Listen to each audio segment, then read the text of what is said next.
Hey, what's going on, guys? Brandon here with Texas Revving, and they say if you have a problem and you want to fix it, the first step is to acknowledge that you have a problem in the first place.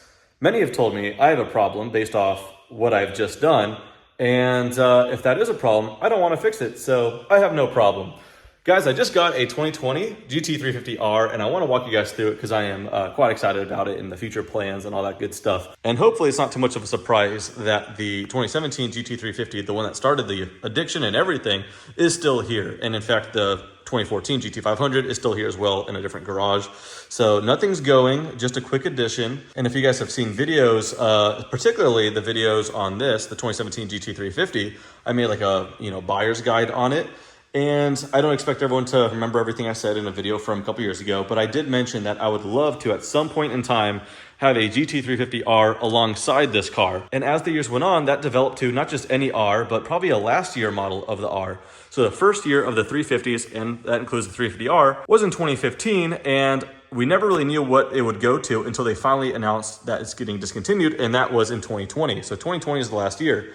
Well, that introduced some pretty cool 2020 only colors. There's iconic silver, there was the twister orange, and then this grabber lime. And being kind of a geek about just weird production numbers and all that kind of stuff, I randomly looked up the production numbers on 2020s to see, how many of each color they made. And I knew that they made them in grabber lime, but I never realized that they made so few of them.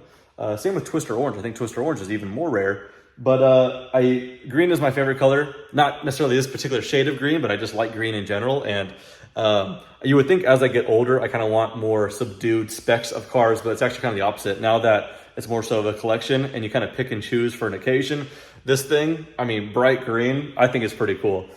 Turns out they made 31 of the grabber lime GT350Rs. They made 16 of them with no stripes, so stripe delete. They made 14 with black stripes and red pinstriping, red pinstripes just being on the Rs. And then they made one in white stripes with red pinstriping. More on that later because there's a little bit of a story there. But otherwise, that's how many they made: 31 Rs and 100 GT350 non-Rs in grabber lime. So 131 total, 31 being Rs. Turned out to be way more rare than I had ever thought. But again, whether they made 1,000 of them or just 31, whatever the case is, I do like the car for how it is, not just because it's a unique color scheme. I think that's just a cool byproduct, but that's not why I bought it. And although that was always the plan, is to get a 350R later, I think I kind of put a fire under my butt to make it happen kind of sooner, just because of, my own speculations, I suppose. Now, not necessarily I think these are gonna blow up in value more than they already have anytime too soon. They will, I'm pretty confident they will, but over a long period of time, not so much too soon. Except for one thing that happened recently, and that is that Shelby American came out with their new GT350 and 350R. And right when they did that, my Instagram blew up with a bunch of people asking if I'm gonna get one, what's my opinions on it, all that stuff. And to be honest, right away, I felt super indifferent about it, and I have to explain why. Now, many of those watching already know this, so just bear with me, but I have some explaining to do on the differences between Ford and Shelby American. I'll try and make it very, very quick and easy, but these are two different companies. So although Shelby and Ford are so tied together with their history, it is a totally different company. Now, that can get confusing when we consider the Shelbys that Ford has made, that including the, S197 GT500s from, I think, 2007 all the way to 2014. And then the first year of the S650 chassis, they came out with the GT350 on the very first year. But again, that was done by Ford. So why did it say Shelby? Because Ford paid money, a licensing fee, to be able to use the name Shelby. Who knows what they paid? Was it tens of thousands, hundreds of thousands, millions? Whatever they paid was probably a lot. And when Shelby American just recently announced that they're coming out with their GT350 and 350R, I think that kind of cemented, nothing confirmed, that kind of cemented that we won't ever see other GT350s, 350R, or GT500s done by Ford. You're just gonna have to get the souped up versions, whatever that means, from Shelby American. And I'm not gonna get into it on why it's not for me and stuff like that. I just don't wanna be too negative. I only wanna talk about cars that are exciting to me. The Shelby American cars are cool. They are exciting for the right buyer. I can't personally unsee the fact that they're starting with a standard 5.0 Mustang and putting a bunch of stuff on there like Whipples and stuff like that. I don't want to oversimplify it to be disrespectful, but I don't get the point of doing all that and then charging well into the six figures for that personally. So again, it's still a 5.0, it's a Whipple. My heart is with the 5.2 liter flat plane crank. All of a sudden you see the price of the S650 GT350 from Shelby Americans, and these start looking like bargains. So this is where my heart is. I like what Ford did, what Ford Performance did. But that really solidified to me anyway that Ford's not going to do it again, especially because the first couple of years of the S650 is already out there and they haven't done anything. The 2015 was the first year of the S550, and the first year we saw GT350 and 350R. So I don't think we're going to get it this time around, if ever again. And this might sound a little biased, but it's kind of a good time to be a Ford Performance fan. I have to be honest with you. The big one is just in all their participation right now in all things motorsport. For starters, Ford just got their first win with a Mustang in endurance racing with the Mustang GT3 in the GTD Pro class. Rolex 24 Hours in Daytona, they just got first and third place. They're also participating in the Dakar Rally for the first time. They'll be in F1 in 2026, and they just recently announced that starting 2027, they're going to start gunning for the overall win in endurance racing in the hypercar class, alongside having a GT3 Mustang in the GTD Pro class. That is truly the rival of Ford versus Ferrari, gunning for the overall win in Le Mans 2027. 2020 doesn't seem like it was 5 years ago. So although I like everything Ford's up to now, you could already say in this particular case with the 350s, they don't make them like they used to. But even after owning and absolutely freaking loving the latest and greatest of the GT500s, they are a very different characteristic between the 500s and the 350s. And having this one be just about my favorite car ever, especially at the price range, I always wondered what would happen if I had the R, just because maybe it's just that marginally bit better on a car that I already love so much. And so finally I get to have that. And by the way, I say all this stuff in my garage. It got delivered this morning. I still have not driven this thing yet. So we're gonna run through the rest of my notes here, and then we're gonna go for a first drive on camera. So very much so looking forward to that. But real quickly, let's get geeky again and talk about production numbers. Something that many people may not actually know is that they made a fair amount of GT350s. I know I've seen them on the road on a given month. I might see a few. But ours, I really don't see all that much. And so when it comes down to production numbers, because it's out of production, we get to see that. Let's talk about it year by year. 2015 being the first year, they made 37 Rs, which is very, very few. And then they cranked up in 2016. They made 526. In 2017, the year of this car right here, they made 942. 2018, they made 633. 2019, they made 806. And then 2020, they made 703. Between the 350 and 350R of all the years, the biggest money is the 2020 GT350R Heritage Edition, and they made 281 of those. So in case you guys weren't counting real time there, that is a total of 3,647 GT350Rs from all the year.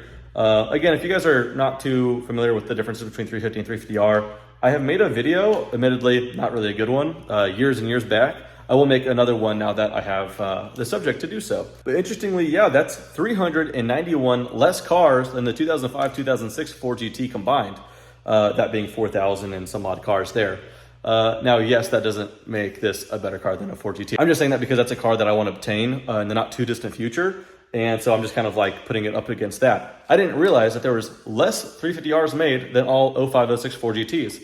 Kind of an interesting thing to know. Now, the story behind this car particularly, let's go ahead and get into it. Back to what I said I was going to touch on again, the production numbers on this example here. I always thought grabber line was so cool. What ended up happening is not far away from my neighborhood, I saw a non-R 350 in this color, and I thought, why have I not seen one before? So I looked it up online, saw that there's only 100 of them. Then I saw there's only 31 Rs, and then right away, I kind of got my curiosity piqued and wanted one. But then when I saw that there's only one in this color with white stripes, I thought to myself, I want to find it. And then I got frustrated when I couldn't even find a freaking picture of that car. Well, I searched and searched and searched. I put a story on Instagram to no avail. And then about a month and a half ago, maybe even less, I posted a reel on Instagram saying, if anyone knows any information about the Grabber Line 350R with white stripes, let me know. I'm kind of interested, at least just to see a picture. And well, long story short, the internet did its thing and helped me find some pictures of it. People found the VIN, people found some information about it through some forums, but no owner. Then someone sent me a picture of it on Instagram, and it looks like the owner commented on that post. And it was from 2020, it was from like 5 years ago. And so I sent that owner a DM asking, hey, is this your car? And he responded with yes. And I'm like, okay, I'm onto something. So I asked him, is that the OEM stripes? Did you add the stripes later? He says, oh no, it's OEM. I know it's a one of one. And he just knew everything. So I'm like, okay, that makes me sleep easier at night, knowing the car is somewhere in a loving owner's hands, knowing how special it is. And it was not in a collection of hundreds of cars. It was with a very, very loving owner. And so that was really cool to see. So if you're watching this, shout out to you for having the car, bought it new at MSRP, and seems to be enjoying it with his family. So then that was the uphill battle of I realized he probably wasn't going to be selling it. And sure enough, I asked, and he said that he was not going to be selling it. So couldn't say I was too surprised there. And so that crushed the dreams of having that particular car. But I can't lie, that color scheme was so ingrained into my head to where I thought to myself, man, the color itself is badass on its own. So I wanted to start searching for one, and so I did. With the option that maybe at some point, let me know what you guys think, we could add the white stripes later. No, it's not a one of one, and I don't want it to seem like I'm trying to impersonate a one of one. I just really like that color scheme, so it's just unfortunate that it works out that way. But what I might end up doing is, I'll talk about the state of this car and the future plans, but I'm gonna get full PPF on it, and then white stripes, if I do them, over the PPF. That way I could always revert it back to factory.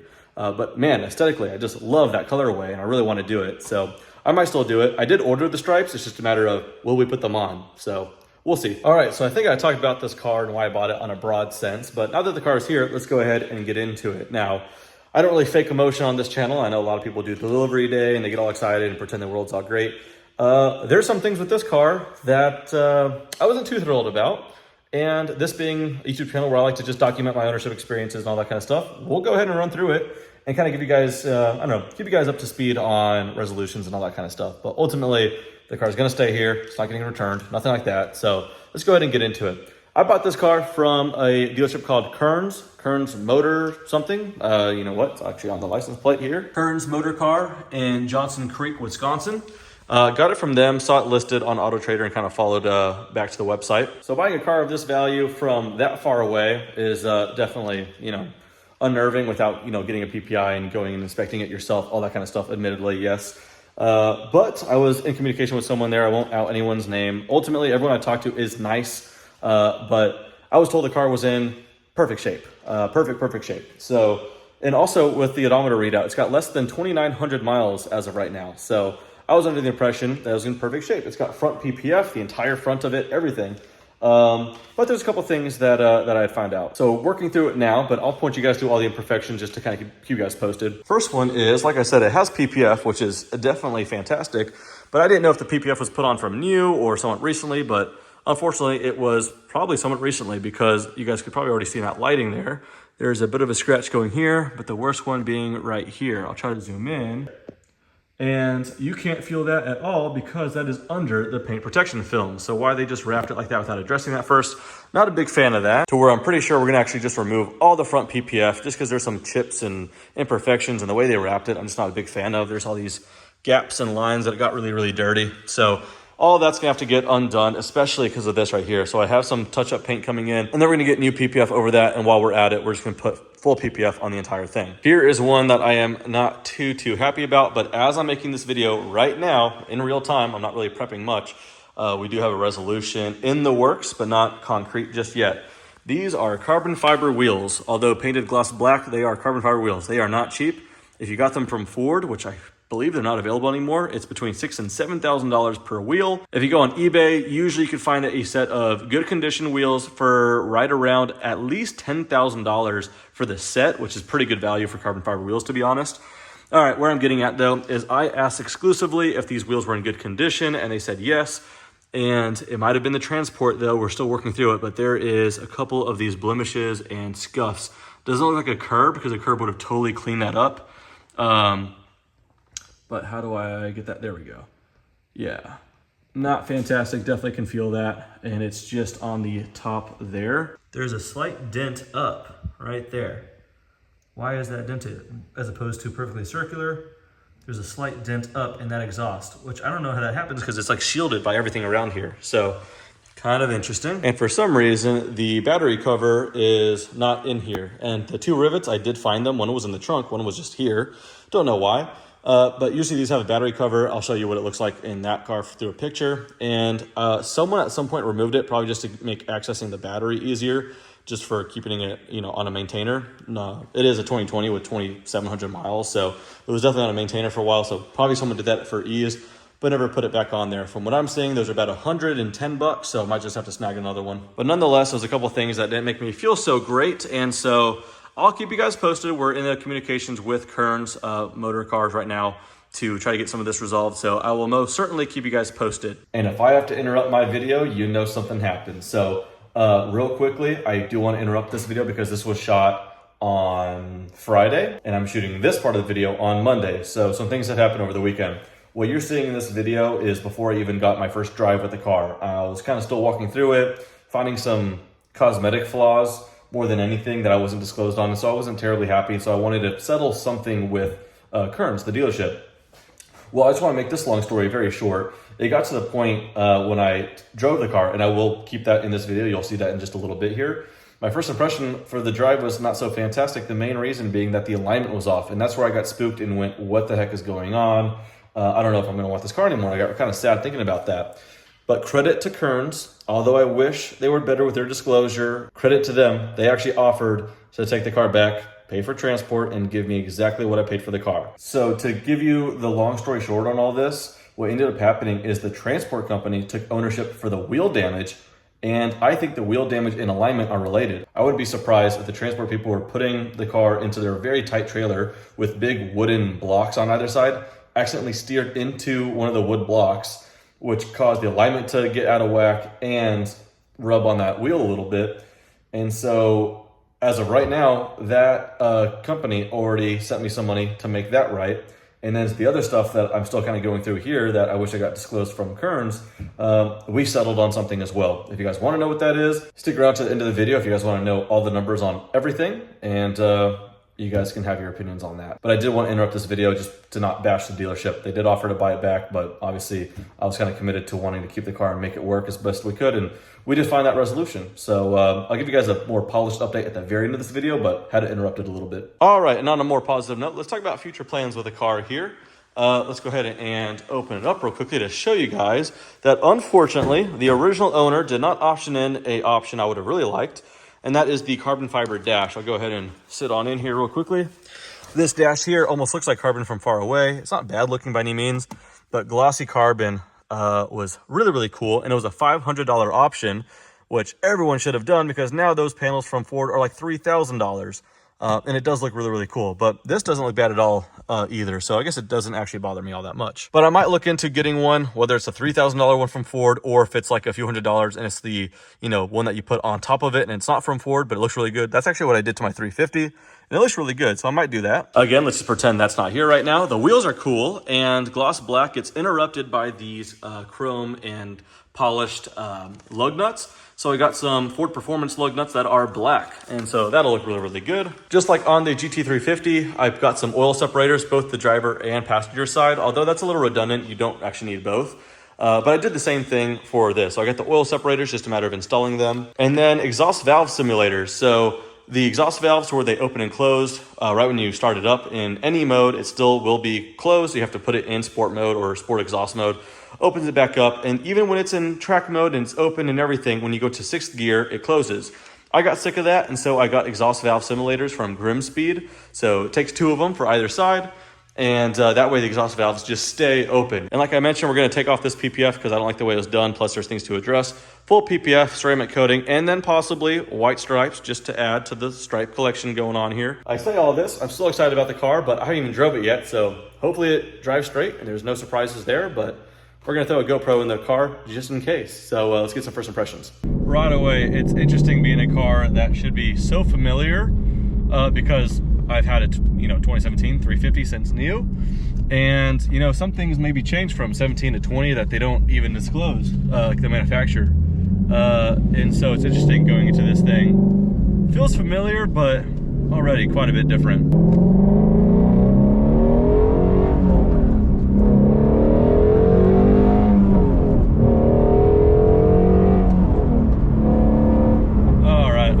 Might be in my head a little bit, but it seems like it picks up a little easier than my 350, my other 350. Something about the carbon fiber wheels, perhaps. I know that they shave 13 pounds per wheel, so a little over 50 pounds total gone in unsprung rotating mass. That alignment is not right. Yeah, that alignment is not right at all. I don't know if you guys are gonna pick up on that, but man, there is a loud rattle coming from the back of the car. It was happening at idle, now it's just happening when I roll.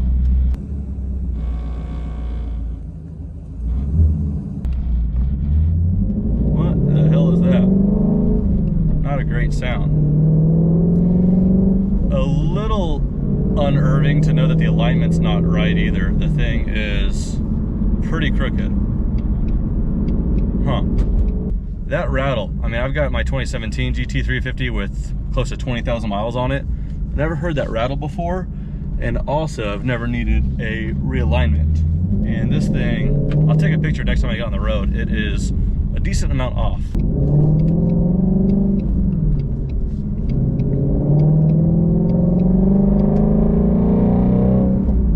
Sounds like a 350 should. But man, the steering is quite a bit to the right to get it to drive straight. Let me put it in 6th gear, and I'll film with my phone just so you guys can get an understanding of what I'm seeing here. Not too drastic, but definitely offline, and that's not this road. I drive it all the time. But definitely red line off to the right. Decent amount. Always can get in alignment, but it just makes me wonder maybe some non-disclosed things. But that's just me being observant. Little alignment, and then that rattle. I don't know where the hell that's coming from, so I gotta get on that. All right, well, there's a first drive anyway. All right, well, let's go ahead and get it back in the garage and kind of summarize some thoughts here. But like I said, this is an ongoing thing just with some of the cosmetic things with Kerns, but a first drive did have to happen, so I'm gonna have to tell them a couple of things I'm noticing here, and we're gonna have to find a resolution. They said they'll work with me, and I hope they work with me, because I was just hoping this would come in the shape that I was told it was in, and we'd just be off to the races, driving it into the sunset. But anyways, like to keep it genuine with you guys. A lot of automotive YouTube channels out there are all sunshine rainbows and just new car, go crazy, straight pipe it, flip it for the next car. I'm definitely more of a personable person. I don't make a living doing car YouTube, and that's why it all is a little different for me. But anyways, subscribe if you're not already. Stay posted with R, and ultimately I kind of want to get all this stuff resolved. All right, and back to present day for the polishing up update to polish off this video. And that is that during that drive, you can see I'm kind of like digesting that real time. I'm going, what the hell is this alignment off for? And then later it occurred to me, if the right wheel was rubbed, and I'm so sure that happened in transport, I mean, they already took ownership of it, then that makes sense of why it's pulling to the left. So I think that's just an alignment thing, and that's gonna be a matter of a couple $100 at a performance shop. So we'll get to that. So here's where we're at right now. The car's not in the garage, but I am the owner of it, so it's gonna stay that way. It's not going back. But I just wanna make this update just to make the record straight on everything. It's at Best Book Paint Protection Film right now.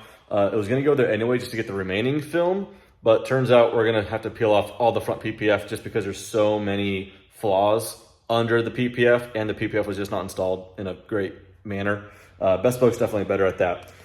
So they're removing the PPF. They're gonna fix a new dent I found since the last video that was on the door, and it looks like someone tried to touch it up in a not so fantastic way. So we're gonna get a dent and paint specialist to, you know, service that small area, but still it's an area to service nonetheless. I didn't realize this, but it had window tint, and it was very illegal. Even on the windshield, it was almost 5% on the freaking windshield. It was so dark. That's not legal in Texas. It has to get removed, and maybe we'll swap it for like 30%.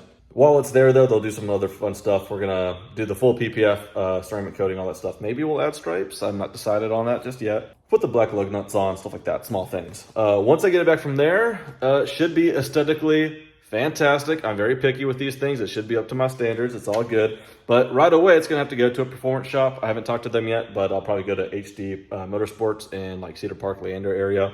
I'm sure they can be tasked with the alignment. So they'll probably do that, and probably install the oil separators and exhaust valve simulators. I haven't confirmed that with them, but I know they could tackle all that, so I'll probably end up going to them. And I'll try to see if they can fix the exhaust dent.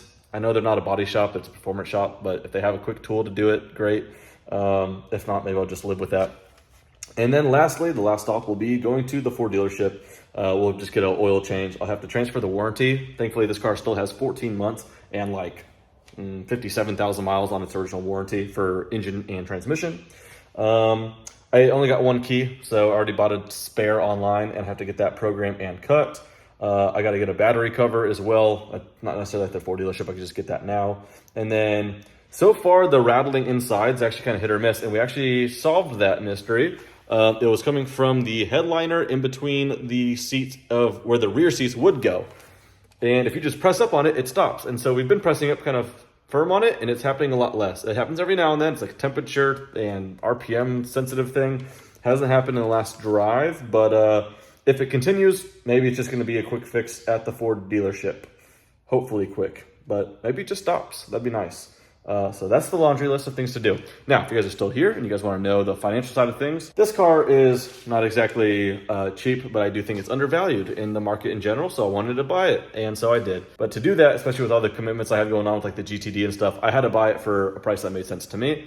And so they initially listed this car for just under $100,000, and I thought that was quite steep. Again, just under 2,800 miles on it. Someone out there might have paid it if it was listed on Bring a Trailer. Maybe eventually someone would have paid something like that. But I was negotiating with them for a decent amount of time now.